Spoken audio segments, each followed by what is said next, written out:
Hi, welcome to my course, The Art of Building Iconic Brands. My name is Flarila Fungang, and I'm going to be your training instructor. Are you excited? Because I am. In case if you don't know who I am the founder of Three Colors World, a branding and marketing agency based in London.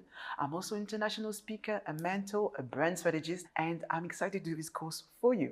My goal is to help you build iconic brands with a positive impact. So I'm going to guide you through the 5 lessons we're going to go through this entire course. Lesson 1 is about brand DNA. What are the elements that construct a great brand? Lesson number 2 is about brand soul searching exercise. How can you really get people to fall in love with your brand? Lesson number 3 is about positioning, how to differentiate yourself against your competitors.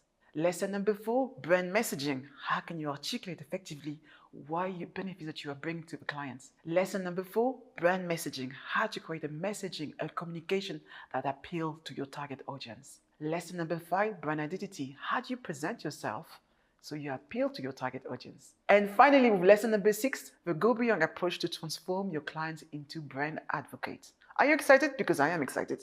So let's get started. Lesson number 1, brand DNA, the foundation of creating iconic brands. Lesson objectives are: understand what elements are part of your brand DNA. And number 2, the brand formula to successfully develop a brand that attracts dream stakeholders. So let's get started. The first question I want you to ask you is, what is a brand? So think about it. You can answer to me even if I can't respond back, but tell me, what is a brand? Some people would say it's a logo. Some people would say it's a name. Some people would say it's the people. And I guess part of this, everything is probably right. But a brand, if you think about it, really a brand is an experience. It's a feeling. It's an experience that you live for the people that you interact with that represent this brand, or also an organization. But also how this brand makes you feel. So really think about it when you create a brand. What is a feeling that you want to create? That's really what will drive people to choose to work with your brand or choose to buy your brand.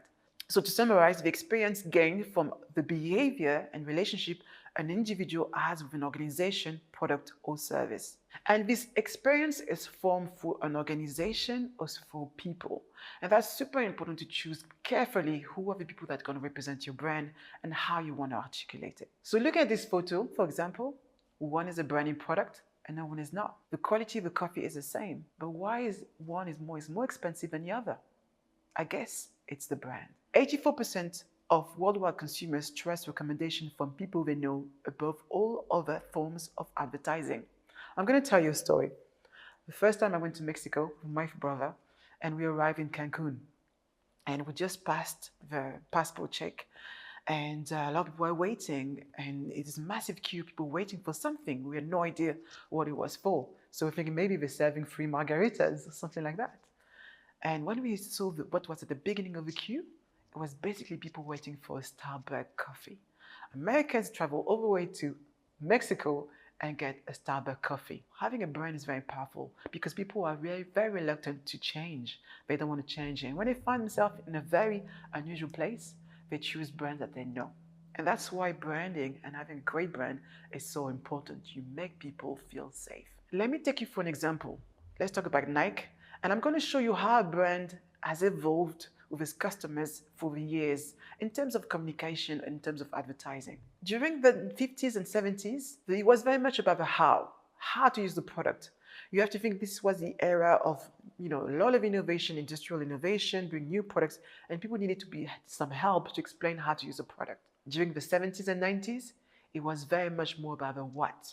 People were looking for products that were unique to themselves. Wanted to have choice and not look like everybody else. So the image was very important. What do you think happened after the 90s?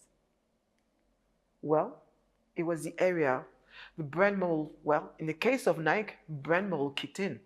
People didn't want to wear clothes from Nike where that it was made from poor kids in poor third world country. It wasn't fair.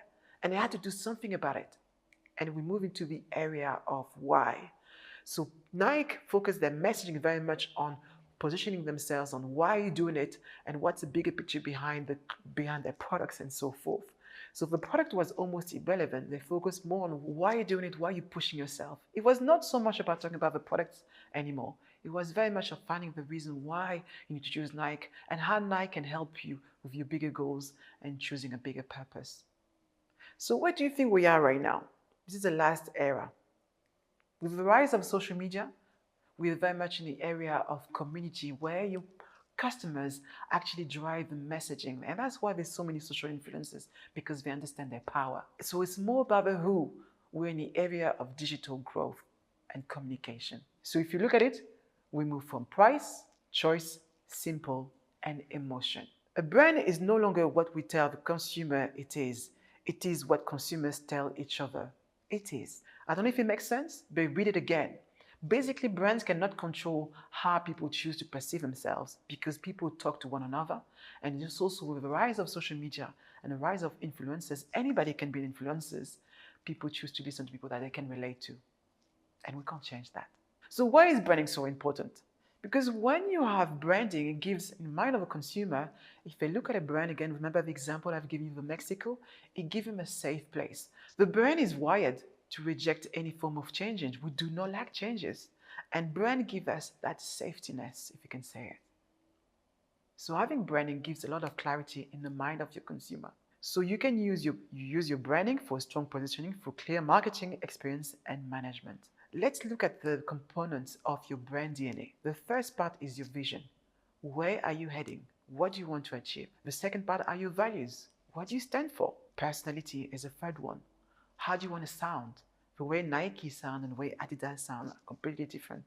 What is your voice? Then is your positioning. Who do you want to serve? Do you want to come across as cheap or expensive? Your core purpose. The core purpose goes beyond your brand. Is exactly the change and impact you want to make on the world. And the last part is obviously your product and benefits. As you can see, I left product and benefits to the last part of the brand DNA because the products and benefits that you bring are expected. That's going to be very much the guiding point of the last session we're going to talk about. Over the years, looking at all the most iconic brands and all the brands that we develop nationally and internationally, I've put together a simple formula that you can follow yourself to create an iconic brand. And it's part of a DAC system. D for distinguish, A to attract, and C to convert. It's very simple. Part one, distinguish, focus on your brand strategy. How are you going to position yourself? How are you going to articulate what makes you different as a business? When you have that, you know exactly how you're going to present yourself. That's your brand identity.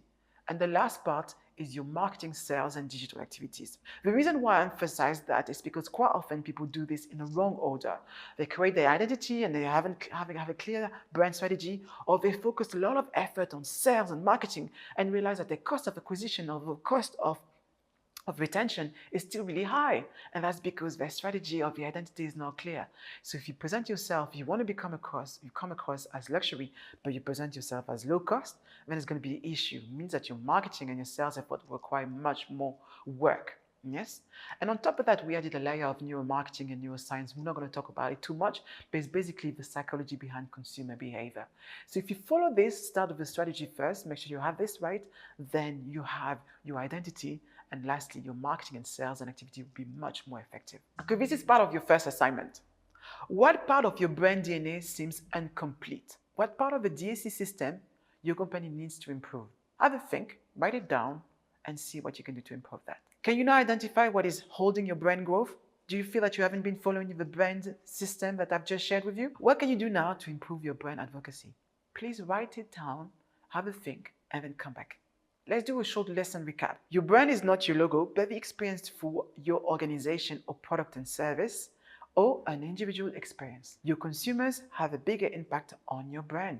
Do not ignore your consumers. Your brand DNA is composed of your vision, your purpose, your values, your personality, your position, and the products and benefits. To successfully develop your brand, start with a strategy, then the identity. Then grow it with continuous marketing, digital, and sales activities. These are my lesson resources for this course. You have a brand evaluation questionnaire to take, and you also have a brand goals and action to take. Now, let's jump to lesson number 2,